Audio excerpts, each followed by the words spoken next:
नमस्कार। रामायण के इस अद्भुत अध्याय में आपका स्वागत है। इस वीडियो में हम राम, भरत और उनके परिवार की गहन कहानियों का अन्वेषण करेंगे। कृपया पूरा वीडियो देखें, लाइक करें, शेयर करें और हमारे चैनल को सब्सक्राइब करना न भूलें। हमें कमेंट में बताएं कि आप क्या नया सीख रहे हैं।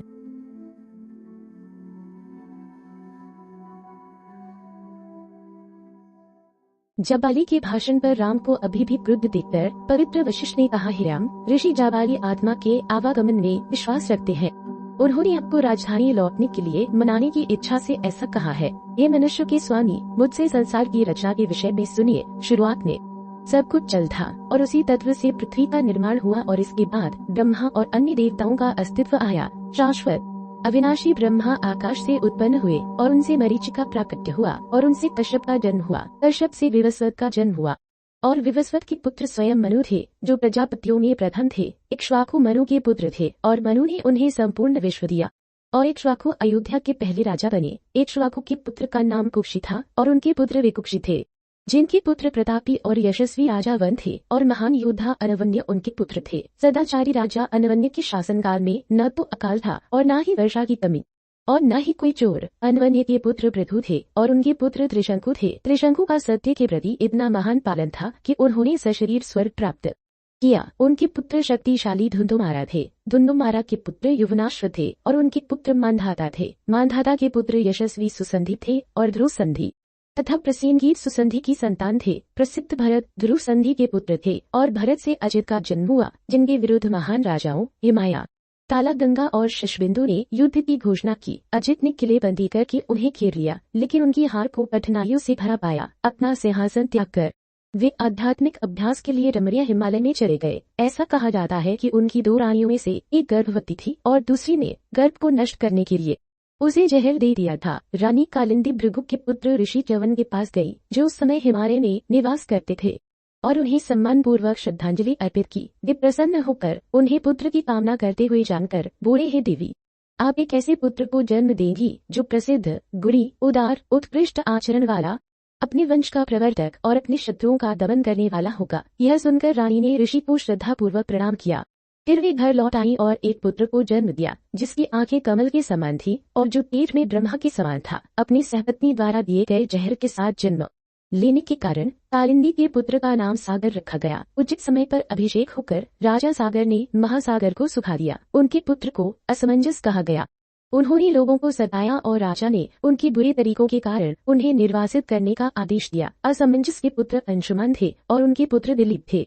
दिलीप के पुत्र भगीरथ थे। भगीरथ के पुत्र ककुस्थ थे, जिनके पुत्र रघु थे, जिनसे शाही वंश को तब से नाम मिला है। श्री रघु के पुत्र वृद्ध, पुरुषदागा, कल्माशपाद और सौदास के नामों से जाने जाते थे। कल्माशपाद के पुत्र शंखन थे, जो महान शक्ति तक पहुँचे, एक श्राप के कारण अपनी पूरी सेना के साथ नष्ट हो गए। शक्तिशाली नायक सुदर्शन शंखन के पुत्र थे और उनके पुत्र अग्निवर्ण थे और अग्निवर्ण के पुत्र शीघ्रक थे। उनके पुत्र का नाम मेरु था और मेरु के पुत्र प्रशुस्वर थे और उनके पुत्र महान ऋषि अम्बरीश थे। अम्बरीश के पुत्र सत्यवादी राजकुमार नहुष थे, जिनके पुत्र सदाचारी नभाग थे। नभाग के दो पुत्र थे, अज और सुव्रत, और अज के पुत्र यशस्वी सम्राट दशरथ थे। आप महान सम्राट दशरथ के पुत्र हैं, जो पूरे विश्व में प्रसिद्ध थे, जिन्होंने पृथ्वी और स्वर्ग पर शासन किया। इक्ष्वाकु के राजवंश में सबसे बड़ा पुत्र सिंहासन का उत्तराधिकारी होता है।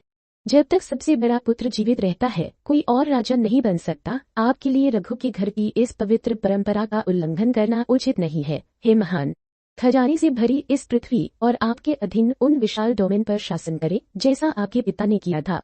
ऐसा कहने के बाद श्री वशिष्ठ ने ज्ञान भरी बातें कहते हुए आगे कहा, हे राम, जब कोई मनुष्य जन्म लेता है तो उसे अपने पिता, अपनी माता और अपने आध्यात्मिक गुरु को अपना शिक्षक मानना चाहिए। हे पुरुषों के प्रधान, माता पिता मनुष्य को शारीरिक ढांचा प्रदान करते हैं, लेकिन आध्यात्मिक गुरु उसे ज्ञान प्रदान करते हैं और इसलिए उन्हें गुरु कहा जाता है। मैं आपके पिता और आपके गुरु हूँ।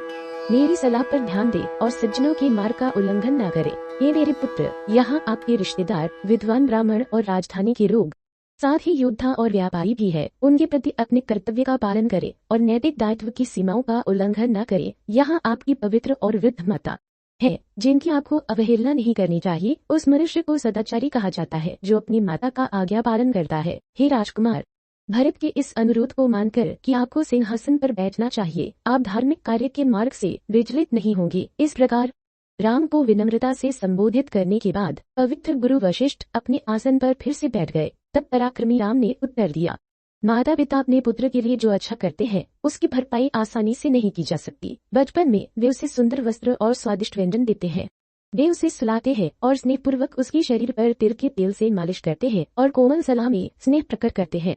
आगे वे उसके परम अच्छे के लिए एकाग्र मन से प्रयास करते हैं। मेरे पिता मेरे अस्तित्व के लेखक के आदेशों को टाला नहीं जाएगा। रामचंद्र के इन वचनों को सुनकर उदार भरत को बहुत दुख हुआ और उन्होंने सुमंत्र से कहा, हे सारथी, इस तिपाई वाली सीट पर कुशाघास का आसन तैयार करें। मैं श्री राम के सामने तब तक रहूंगा जब तक वे मेरी विनती स्वीकार नहीं कर लेते। एक ब्राह्मण की तरह जो निराश्रित है, मैं इस कुटिया के द्वार पर उपवास करते हुए और अपना मुंह ढक कर लेता रहूंगा जब तक श्री राम राजधानी लौटने की सहमति नहीं देते। सुमंत्र ने श्री राम की ओर देखते हुए कुशाघास बिछाई और राजकुमार भरत दुख से भरे हुए अपने भाई के सामने वहीं बैठ गए। यह देखकर राजर्षियों के प्रधान श्री राम ने उनसे कहा, हे प्यारे भरत, मैंने क्या गलत किया है कि आपको इस प्रकार मेरे सामने बैठना चाहिए। एक ब्राह्मण अपने हमलावर के प्रति यह उपाय अपना सकता है, लेकिन यह एक राज्याभिषिक्त के लिए उचित नहीं है। हे पुरुषों में सिंह, उठो, इस क्रूर प्रतिज्ञा को त्यागो और शीघ्र राजधानी लौट आओ। भरत दुखी होते हुए भी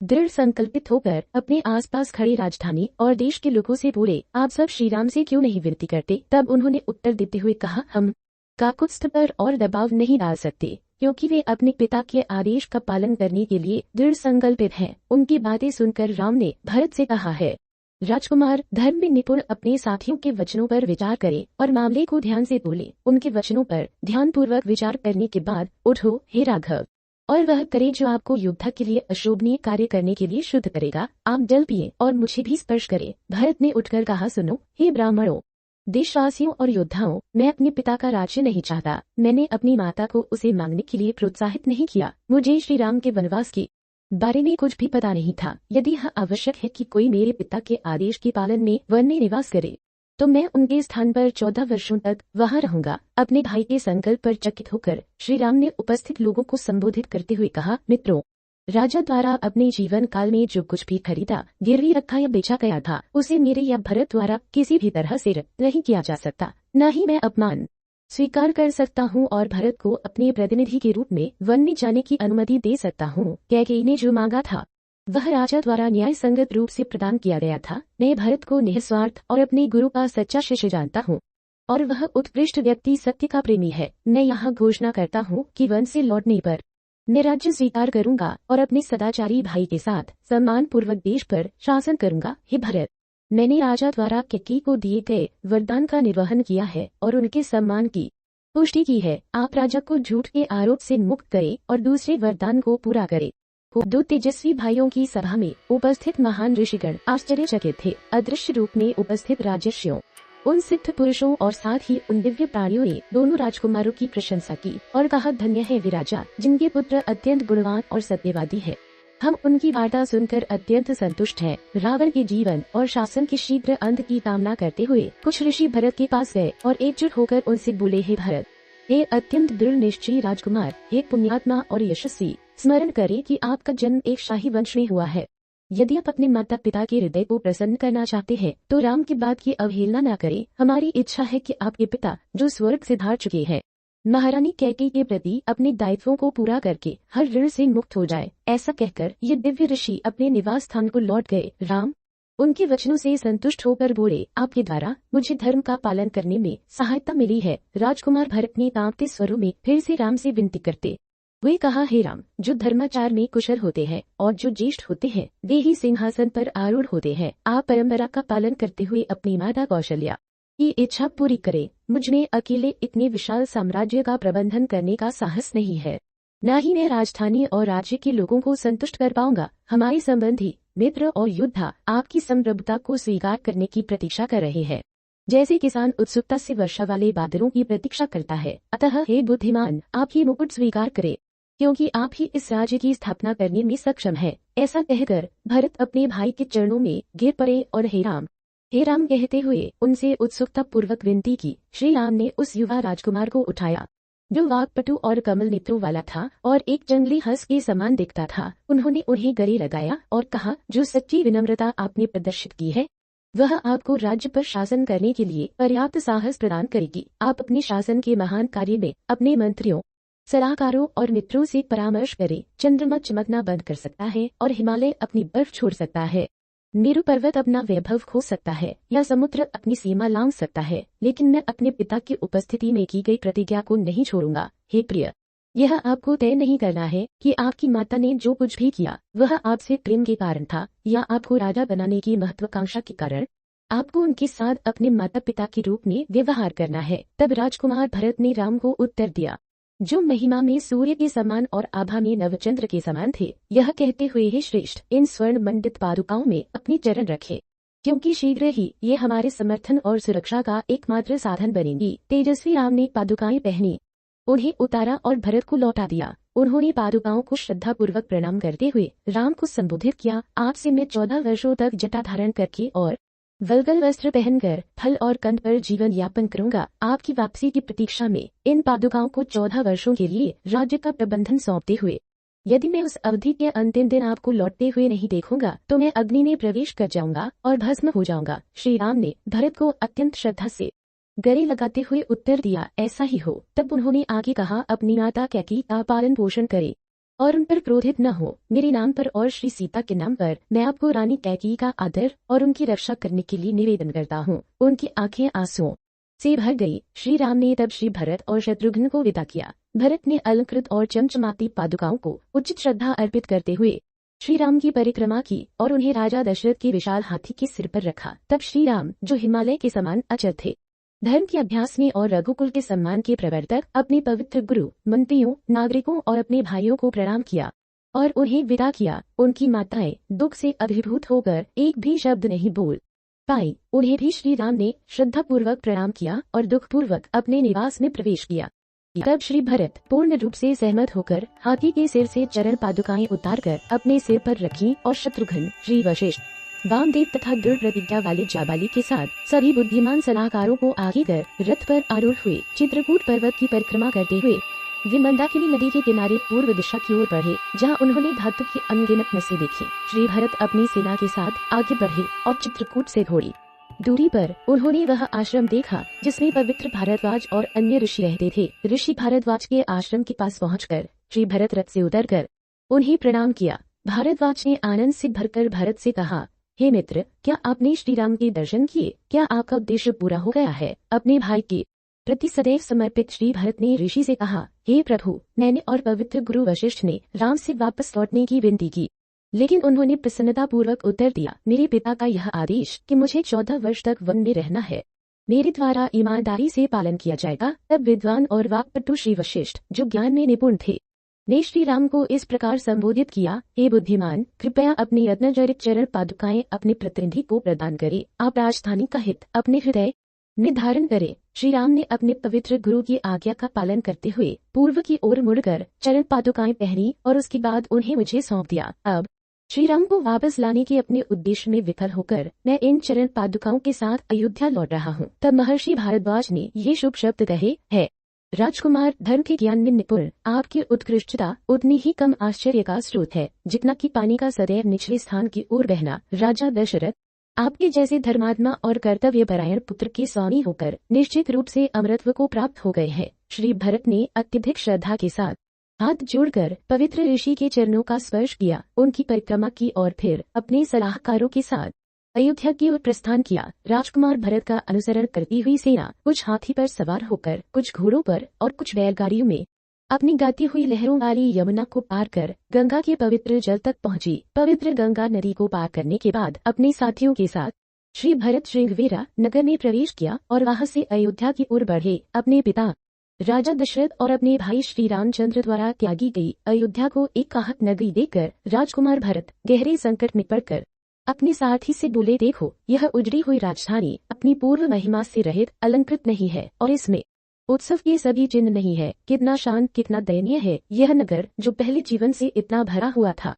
राजकुमार अपने रथ में, जो आगे बढ़ते हुए गड़गड़ाहट की आवाज कर रहा था, अयोध्या में प्रवेश कर गए। वहां उन्होंने उस शहर को देखा जहां बिल्लियां और उल्लू घूम रहे थे और जहाँ घरों के दरवाजे बंद थे, हर तरफ अंधेरा और उदासी छाई हुई थी। शहर ऐसा लग रहा था जैसे रोहिणी नक्षत्र में चंद्र ग्रहण में अपनी चमक हो दी हो, या एक पहाड़ी धारा जिसका पानी सूरज की गर्मी में सूख गया हो, जल पक्षियों द्वारा छोड़ दिया गया हो और मछलियाँ सभी मर गई हों। राम से बिछड़ने के कारण दुखी और दयनीय अयोध्या उस यज्ञ की अग्नि के समान लग रही थी, जिसमें आहुति डालने पर वह सुनहरी शंखों की तरह चमकती है और फिर जलकर राख में बदल जाती है, या एक विशाल सेना की तरह जो युद्ध में अपने हथियारों से वंचित हो गई हो, उसके घोड़े, हाथी, रथ और ध्वज चारों ओर बिखरे हुए हों और उसकी वीर योद्धा मारे गए हों। वह शहर ऐसा लग रहा था मानो समुद्र की लहरें तूफान से झाग में बदल गई हों, लुढ़कती और टूटी हुई और फिर हवा के शांत होने के साथ मौन में डूब गई हो, या यज्ञ के बाद पुरोहितों द्वारा त्यागे गए यज्ञ मंडप की तरह